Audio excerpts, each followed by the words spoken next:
Hey guys, it's me, Sonic the Hedgehog here, back again with another video for you guys. And today, ladies and gentlemen, it is day number 4, Christmas Week with Webkinzdare56. Hurrahs! So for day number 4, we are going to be giving you guys another episode of Sonic Reviews. Hurrahs! So here I am to review another product, item, or video game, whatever it may be that I would like to review. So, with that said, now what you might be asking yourself, what am I going to be reviewing today? Is it a video game? Is it a movie? What can it be? Let's find out right now. So here's the answer. What I'm going to be what I'm going to be reviewing today is boom. Wreck-It Ralph. Yes, I'm going to give you my review on this Disney animated movie, Wreck-It Ralph. Haha. So before we get started, I'm going to tell you guys the topics we're going to be covering. We're going to be covering the acting, the violence, the animation, and the story. So with that said and done, let's get this thing started with the acting. The acting. Alright, let's get this thing started with the acting. Alright, so, the acting in this film. Oh man. Disney sure got an all-star cast in this, and they brought some good voices to the table. I mean, they got like John C. Reilly, the guy who voices Wander Over Yonder, the voice, Fix It Felix, they got Jane Lynch, they got so many, and they got so many good casts, and the voice, and they also, like, I'm sorry, I know his name's John something, the guy who voices Fix It Felix, but I can't really think of his last name. So yeah, I mean, he did a good job, and the voice actor of Vanellope, she did a really good job in her department of voice acting in this movie. And not only that, they actually brought some, I mean, the background characters, like the extra characters in the background and stuff like that, they actually brought some good, they brought their acting to the good level too. But then, of course, we cannot forget about the actual video game characters. Hurrahs! I mean, those were just the main story plot characters, but the characters that most of the people went to go see, and most people, practically the reason why everyone went to see this movie is because for the video games characters. And let me just say, some of them, I mean, while some are really great and they match up to their performances and they actually match the character, some don't really hit that mark.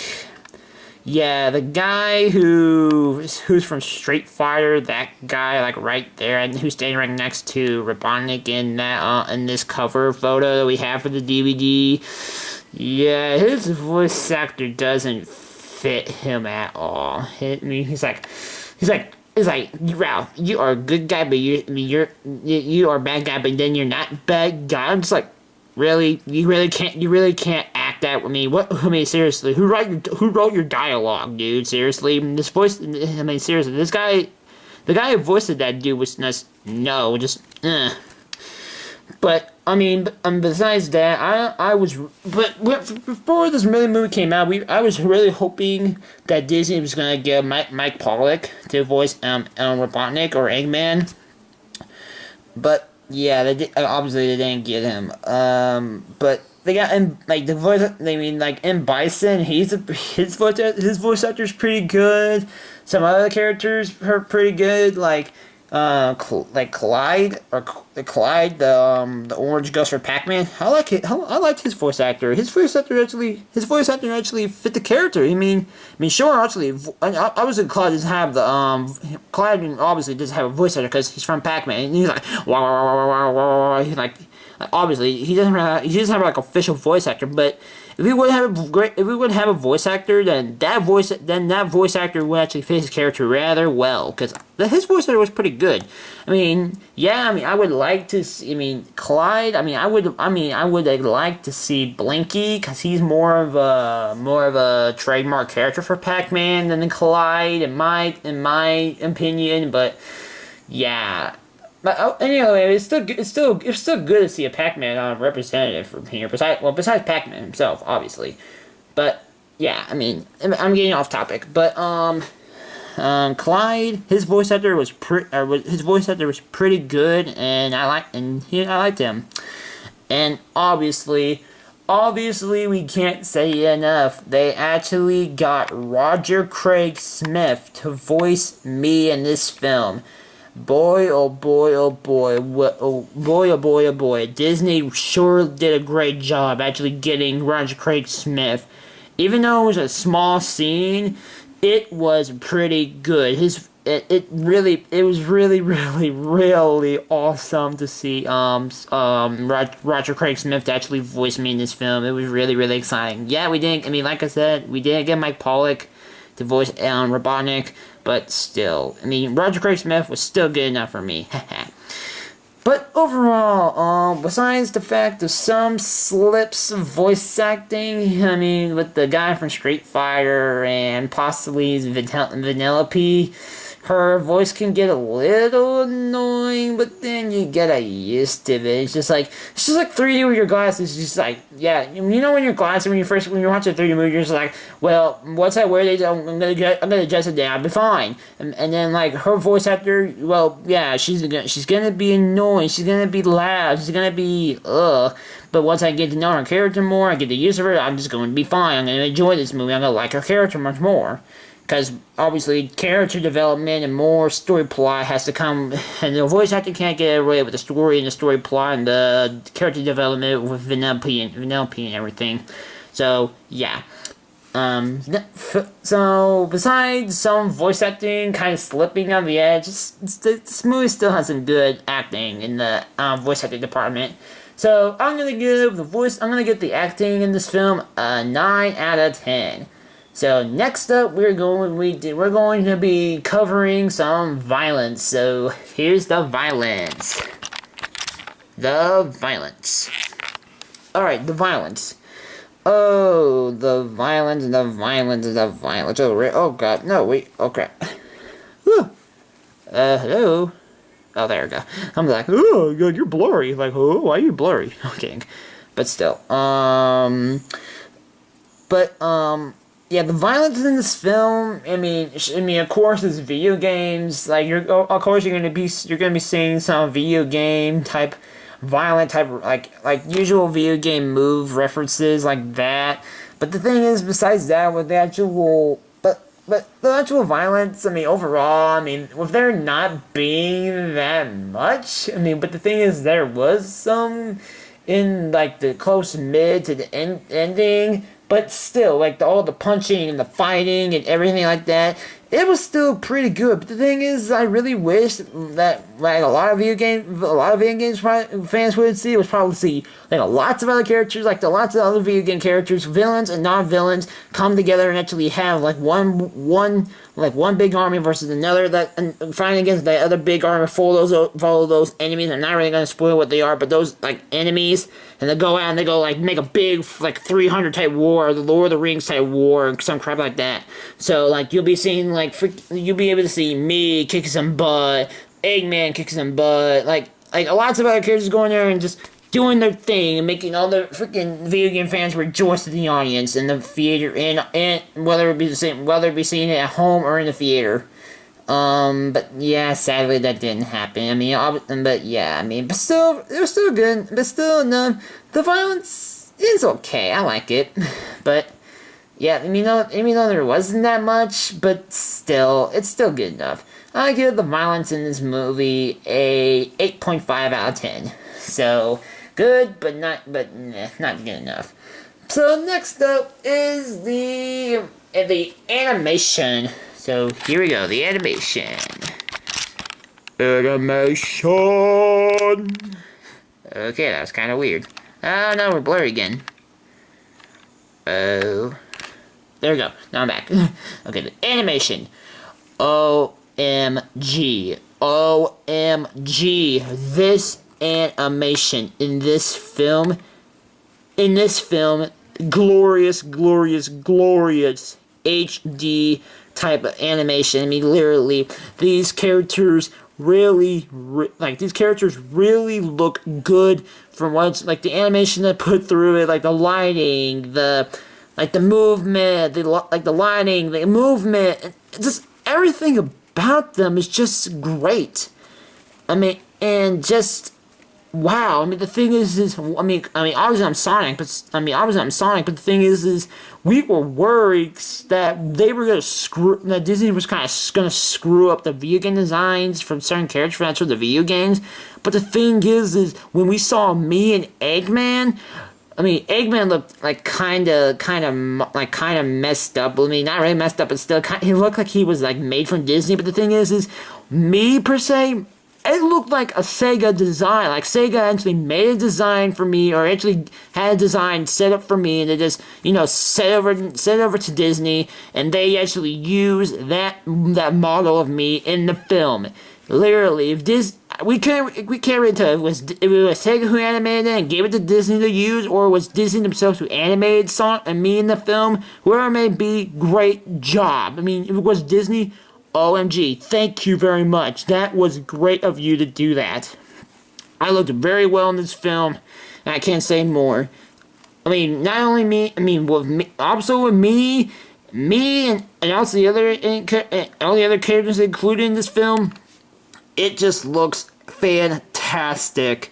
Just fan-freaking-tastic. It's just great animation in this film. Just great job. Just great job. So, I'm going to give the animation of this film a 10 out of 10. Now, moving on. Next up is the story. The story. Alright, now it's time to wrap up this review with the story. The story of this film. Man. Let me tell you the story. The story of this film is starring a video game villain by the name of Wreck-It Ralph. While he's living in a Donkey Kong style of a video game called Fix It Felix. While he gets after his 30th year of video games, he's kind of tired of being the bad guy. He wants to be the good guy. He wants to win a medal. Like, he's sick and tired of being the bad guy all the time. Like, getting, tossed in the dirt by the good guys. Saying, oh, you're trash, you're garbage. You're go live in your pile of bricks that you broke from this house. And yada, yada, yada. Just... Yeah, pretty much, yeah. And pretty much that. It's pretty much him trying, not him being a bad guy, but it's about a bad guy trying to be a good guy. And we're just here to see how that plot unfolds. So, yeah. The story, but yeah, with that story in pretty much brief, let me tell you something. The story of this film is great. The writing of the story, the timing of it, the time of the jokes, the puns, the jokes, the plot twists, the everything, the scripts, just everything, the whole entire plot line. That goes to one scene, from another scene, to another scene, to another scene. Just the whole movie all the way through was a great story. This movie is a great movie to sit and watch. And you never feel bored. You always see references to your favorite video game characters, whether it be me or not me, whatever it may be. You'll be seeing video game references all over the place. So, yeah, but we're talking about this. This is Webkinzdare56, what are you doing? I had my wristband was trying to slip off my wrist. that was kind of weird, but still. But anyways, what was I saying? Oh yeah. But I mean, yeah. I mean, the game jumping from the Fix It Felix world to the Heroes Duty world to the Sugar Rush world. Yeah, it's still pretty good, but the thing is one thing I kind of... There has to be one flaw I have to say about the story. It's just... It kind of... After a while, it stopped focusing on all the references and the jokes and the puns for video game fans. And as soon as they hit the Sugar Rush... as soon as they hit Sugar Rush, all it is just candy puns and sweet puns and freaking freaking like all it was is just that puns and treat puns and snack puns and just I mean they focused too much stuff on that, and also they just I mean pretty much they took away from the story. Then they pretty much focused too much on the Sugar Rush place where they could have just done like more video game jumping, like to actual video game worlds, like possibly my world, like from like probably Green Hill Zone or Chemical Plant Zone or wherever the level they want to choose from. Probably go there or to many other places in like real video game worlds, but no, they just focusing on 3 places, actually 4 places. Actually, they focusing on Fix It Felix, Heroes Duty, and Sugar Rush, and Game Central Station, where you pretty much see all the references at pretty much all. I mean, there is references at some other scenes, but pretty much all the video game cameos and references, and more like cameos, will probably take place in Game Central Station, in that setting. But the Sugar Rush thing. But yeah, one flaw is that they kind of drag out the story once it's the Sugar Rush thing with some of the jokes and the puns, and the story kind of lags off the more the side of the Sugar Rush plays. And yeah, I mean, you could have used more time with that, focusing on other worlds and stuff like that, like to the story, but. But the thing is once they actually hit like the middle part of the movie while they're actually in the Sugar Rush place, you start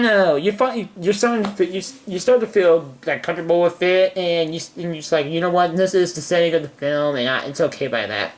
But it actually makes sense once you walk like actually hits the mid part of the film. Actually, you see what some plot twist is.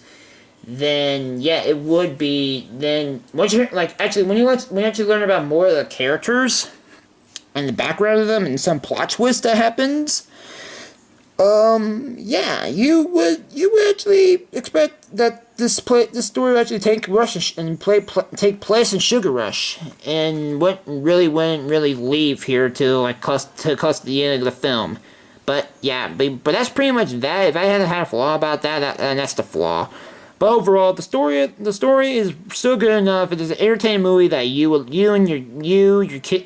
kids, your family, and you, like whether you're an adult, a kid, and you can whether you are, you're a kid, an adult, a teenager, whatever you are, you can get around as a family and pop in this movie and have a great time. With that, and overall, I give the story of this film a 9.5 out of 10. Like I said, the flaws of it that's pretty much why I took it half off. So, but now when I took it all separate topics and minded, now it's time, now overall, my overall thoughts on it is that, like I said, it's a great film that you and your family can sit down and watch, have a great time watching. This is a great, people might say, oh man, this movie's all focused on video games, and I'm not a video game person, I don't like I like video games, but I'm not into them that much. Or people are like, oh, I don't know video games, I don't know anything about video games, I'm not gonna watch this movie, this movie's not for me, ooh, I'm not gonna watch this, I'm gonna go watch some other movie. Well, there's still the story. The story may be focused around video games, but that's not it. There's a story around it as well. This is both for actual Disney or Disney/animation fans, and also video gamers. That's the thing. It has two separate opposites. They have Disney fans or they have video gamers. But the thing is me and Webkinzdare56, you know what I mean. We go into this as both of them. We go there as animation fans, Disney fans, and actually video gamers. We go there at both of them, both animation fans and as a gamer. But the thing, and it's still enjoyable in the other way. So. And yeah, whether you're a gamer or non-gamer, you'll still enjoy this film. It's just a great film that you should try it out sometime and give it a watch. It's a really, really good film. Overall, I give Wreck-It Ralph a 10 out of 10. It's a great movie. It's a really, really awesome movie, and I can't wait to see it once more in the near future. So, come here. So with that said and done, guys, I gotta get this thing uploaded to YouTube. And sorry, by the way, this video gets uploaded a day late. I'm very sorry about that. We kind of had a lot. We did a lot of things. Webkinzdare56 did a lot of things once we got out of school, and we really didn't have time to really film it. We used the time that we actually have to actually film this. So now with that said and done, thanks for watching day number 4, Christmas Week with Webkinzdare56. I'm Sonic the Hedgehog, and we shall see you tomorrow for day number 5. Up next is going to be another episode of The Silver Show. So with that said, I'm Sonic the Hedgehog, and I'm signing out. See you guys then. Ha ha!